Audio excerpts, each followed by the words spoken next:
જય માતાજી દર્શક મિત્રો, મારું નામ છે કરણ ચાલ અને તમે જોઈ રહ્યા છો કરણજીસ બ્લોગ યુટ્યુબ ચેનલ। તો મિત્રો તમારું નવા બ્લોગમાં સ્વાગત છે। તો મિત્રો આજે આપણે એવી જગ્યાએ આવ્યા છીએ જે તમે જોઈ તો હશે, પણ હું તમને આ બ્લોગમાં પહેલીવાર દેખાડવા જઈ રહ્યો છું। તો મિત્રો તમને ખબર તો હશે કે આખા વર્ષમાં 2 નવરાત્રિ આવે છે। જી હા મિત્રો, એક તો રેગ્યુલર હોય છે આસો નવરાત્રિ એ જ, પણ સાથે સાથે ચૈત્રી નવરાત્રિ પણ હોય છે જે કોઈ જગ્યાએ ઉજવવામાં આવે છે। તો આપણે આવી ગયા છીએ રામપરા રૂપલધામ। જી હા મિત્રો, અહીંયા ચૈત્રી નવરાત્રિ બહુ જોરદાર ઉજવવામાં આવે છે। તો તમને દેખાડવામાં પણ આવ્યા છીએ અને નવદુર્ગા માતાજીનું એવું મસ્ત મંદિરનું નિર્માણ થયું છે, બહુ ડેવલપમેન્ટ કરવામાં આવ્યું છે। તો તે પણ તમને દેખાડશું, તો અંત સુધી બન્યા રહેજો। જોરદાર બ્લોગ છે અને સાંજે આરતી માં રૂપલમાના હસ્તે થવાની છે, તો તે પણ તમને દેખાડવાનો છું ને કાર્યક્રમ કેવો થશે તે પણ દેખાડીશ। તો અંત સુધી જોજો, મજા આવશે।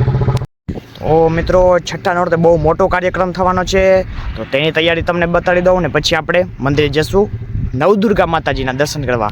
તો જોઈ શકો છો આ તૈયારી ગ્રાઉન્ડની।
તો મિત્રો હવે તમને દેખાડું જ્યાં ચૈત્રી નવરાત્રિ થઈ છે તે જગ્યા, અને પછી આપણે જઈશું નવદુર્ગા માતાજીના દર્શન કરવા।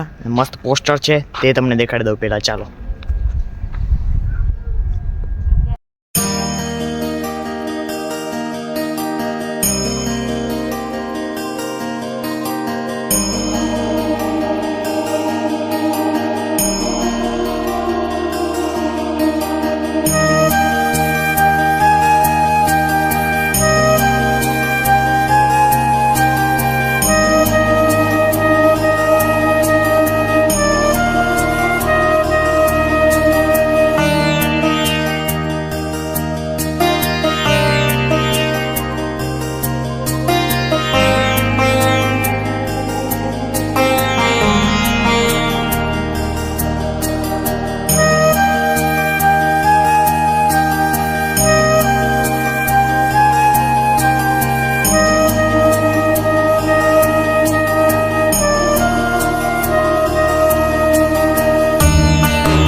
મિત્રો આઈમાં તો અત્યારે આરામમાં છે, પણ જો શક્ય હશે તો આઈમાના પણ દર્શન કરાવશું।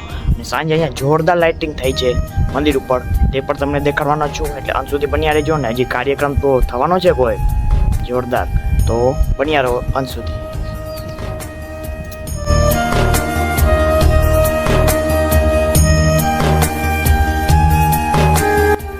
હવે મિત્રો આપણે નવદુર્ગા માતાજીના મંદિરમાં પ્રવેશ કરી ચૂક્યા છીએ, અને એક સાથે નવ માતાજી। જી હા, જોરદાર લોકેશન છે મિત્રો। તમે ક્યારેક આવો જુનાગઢ તો વિસાવદર આવજો, ત્યાંથી સતાધાર અને સતાધારથી રામપરા, બહુ જોરદાર લોકેશન છે, જરૂર આવવાનું ચૂકતા નહીં। તો હવે તમને દેખાડી દઉં અને દર્શન પણ કરાવી દઉં।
સુચારા મંદિર. અને આજે અમે આવ્યા છીએ બાપ દીકરો નવદુર્ગા શક્તિપીઠ એટલે આ શ્રી રૂપલમાના નૈવેદ્ય.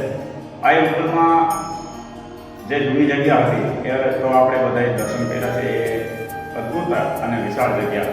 ત્યાં અત્યારે બાળકો માટે ભણવાનું પણ અત્યારે માતાજીની દયાથી ત્યાં શિક્ષણનું કાર્ય ચાલુ છે. સોનલમાં આજે જાણે આઈમાં રૂપલમાં વાર્તા હોય એવું ત્યાં આપણને લાગે. સાક્ષાત રૂપલમાં જ્યારે આ મંદિરનું નિર્માણ કર્યું તો એ મંદિરના અહીંયા પૂજારી છે આપણે જતીનભાઈ પંડ્યા. તો જતીનભાઈ પંડ્યાને આપણે વિનંતી કરી કે આ મંદિર વિશે થોડી ઘણી માહિતી જતીનભાઈ પંડ્યા અહીંયા જે સેવા પૂજા કરે છે એમને આપણે પૂછીએ. તો જતીનભાઈ, આપ અહીંયા મંદિર બન્યું પહેલે તો એક કહો કે આ મંદિર કઈ સાલમાં બન્યું? 2024 સાલમાં અને આયમાની પ્રેરણા છે આ મંદિરના નવનિર્માણમાં, અને આપ અહીંયા ત્યારથી પૂજા કરો? 2024 વાહ, મંદિર બન્યું ત્યારથી જાઓ. વાહ વાહ, માની અસીમ કૃપા. આ જતીનભાઈ પંડ્યા ખૂબ સેવા સાથે ભાવિક માણસ છે અને માતાજીની ઉપાસના દરરોજ ધૂપ દીવા અર્ચના અને મંદિર આપ જોવો એટલે આપણને એમ લાગે કે ના અહીંયા ચોખ્ખાઈ છે, પરંપરા. આ જે શુદ્ધિકરણ હોય જ્યાં સુખ હોય ત્યાં શુદ્ધિકરણ પણ હોય અને આવું શુદ્ધ મંદિર રાખે છે. પવિત્રતા જ્યાં જળવાઈ રહે છે એવા અહીંયા પૂજારી છે. તો અહીંયા કઈ કઈ માતાજીઓ બિરાજમાન છે? અહીં નવદુર્ગાની સ્થાપના કરવામાં આવેલી છે. બાજુમાં જે સ્વરૂપ છે નાગભાઈ માનું છે અને સિદ્ધિદાત્રી છે. માતાજીના નવે નવ સ્વરૂપની સ્થાપના કરવામાં આવેલી છે. તો આની આરતી સવાર સાંજ થાય છે ધૂપ અને દીપથી દર ભાઈ. વાહ વાહ. અને પછી આ મંદિર બાદ આપણી બીજી શું અન્ય સેવા હોય? માતાજીને સવારમાં તો આરતી નિત્યકર્મ સેવા પૂજા આજની રૂપલમાં આવે એટલે માતાજીને પૂજા વિધિ અર્ચના કરવા ભોગ લગાવવામાં આવે છે. સાંજે પણ નિત્યકર્મ આરતી કરવામાં આવે છે. માતાજીને સાંજે ફરી પાછું ભોગ લગાવવામાં માતાજીની અને મંદિરની સેવા. તો ખૂબ સરસ આપણે જતીનભાઈ પંડ્યાએ માહિતી આપી છે. અને આ નવદુર્ગા શક્તિપીઠ આ શ્રી રૂપલમાની પ્રેરણાથી આ મંદિર 2024માં સ્થાપના આ મંદિરની થઈ છે. વિશાળ મંદિર છે, ભવ્ય છે. આ બ્લોગમાં આપણે જોયો જ છે. પણ આ જ્યારે પણ આવો જૂનાગઢથી વિસાવદર અને વિસાવદરથી સતાધારથી માત્ર 3 કિલોમીટર દૂર આઈમાની જ્યાં વાડી હતી એ વાડીમાં જ આ મંદિર નવનિર્માણ પામેલ છે. આઈમાં રૂપલમાં પ્રેરિત શક્તિપીઠ એટલે નવદુર્ગા શક્તિપીઠ. આપ આ બ્લોગ જોજો, નિહાળજો અને જરૂર આ મંદિરની એકવાર મુલાકાત લેજો. આ શ્રી રૂપલમાના દર્શન કરજો. અને અમે તો દર વર્ષે અહીંયા આવતા હોય છે. દર વર્ષે તો ઠીક છે, જ્યારે હુકમ આઈમાનો થાય ત્યારે આઈમાના દર્શનનો લાભ અમને મળે છે. ધન્યતા અનુભવીએ છીએ. આ સાથે આ બ્લોગને અહીંયા વિરામ આપીએ છીએ. જય માતાજી, જય રૂપલમાં, જય નવદુર્ગા, જય માતાજી. તો મિત્રો તમે જણાવતા અચરજ તો થશે જ કે રામપરા ગામમાં રૂપલ માતાજીનું જૂનું મંદિર તો છે જ, પણ સાથે અહીંયા 10 વીઘાની અંદર, જી હા મિત્રો 10 વીઘાની અંદર વાડીમાં જોરદાર નવદુર્ગા માતાજીનું શક્તિ તીર્થ આખા ગુજરાતમાં એક છે. હા મિત્રો, આખા ગુજરાતમાં એક જ નવદુર્ગા માતાજીનું શક્તિ તીર્થ છે, જે છે રામપરામાં, ને એ રૂપલમાં દ્વારા સ્થાપિત કરવામાં આવ્યું છે. તો હજી બ્લોગ કન્ટિન્યુ જ છે, તમે જોવાનું ભૂલતા નહીં. તો મિત્રો આ 10 વીઘાની અંદર ખાલી મંદિર જ નહીં પણ સાથે સાથે 400 રૂમ છે. શ્રદ્ધાળુઓ અહીંયા આવતા હોય, ભક્તો આવતા હોય તો તેમના રોકાવાની પણ વ્યવસ્થા છે. જોરદાર લોકેશન છે. તો હજી એકવાર તમને દેખાડું બહારથી કેવો નજારો આવે છે તે.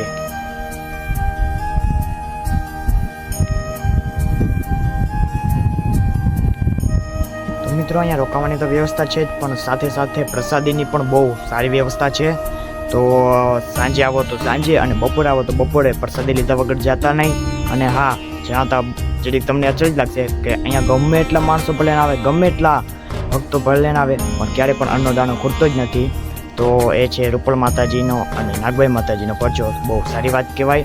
તો અહીંયા દૂર દૂરથી આઈમાના રૂપલ માતાજીના દર્શન કરવા માટે આવતા હોય છે, આશીર્વાદ લેવા માટે આવતા હોય છે. તો તે માટે અલગથી દર્શન ખંડની પણ વ્યવસ્થા કરવામાં આવી છે. અને સાથે સાથે કાર્યાલય એટલે કે સંકુલની પણ જોરદાર વ્યવસ્થા કરવામાં આવી છે. ઘણા બાળકો અહીંયા ભણવા પણ આવે છે. તો તે વ્યવસ્થા પણ બહુ સારી છે. જે વ્યવસ્થા મને ખબર છે, મને જેટલો ખ્યાલ છે એ પણ તમને જણાવી દઉં. તો આ મંદિરની નિર્માણની વાત કરીએ તો આઈમાં રૂપલ માતાજીને આપણે 2020ની અંદર આ વિચાર આવ્યો કે મારે એક દુર્ગા માતાજીનું મંદિર બનાવવું છે. તો કોરોનાનો સમય હતો, તમને તો ખબર છે કોરોના હતો એટલા માટે થોડુંક લેટ રહ્યું, પણ 2024 એપ્રિલ મહિના સુધીમાં જોરદાર આ મંદિરનું નિર્માણ થઈ ગયું છે અને અત્યારે પણ 2025નો એપ્રિલ મહિનો ચાલુ છે.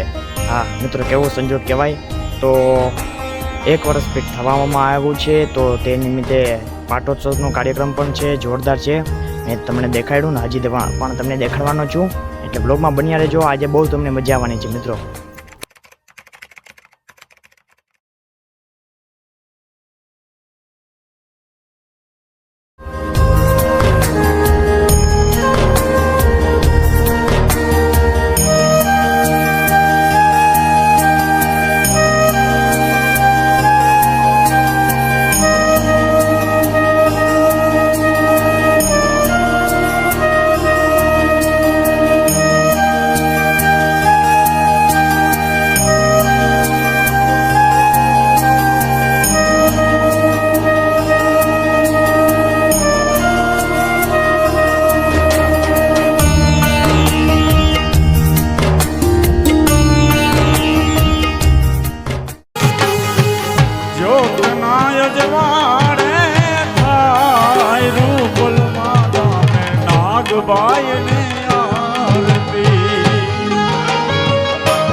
નાગબાઈ માની આરતી ધૂપના ધુમાડે થાય, ઓ ધૂપના ધુમાડે થાય. રામપરા ધામે નવ દુર્ગાની આરતી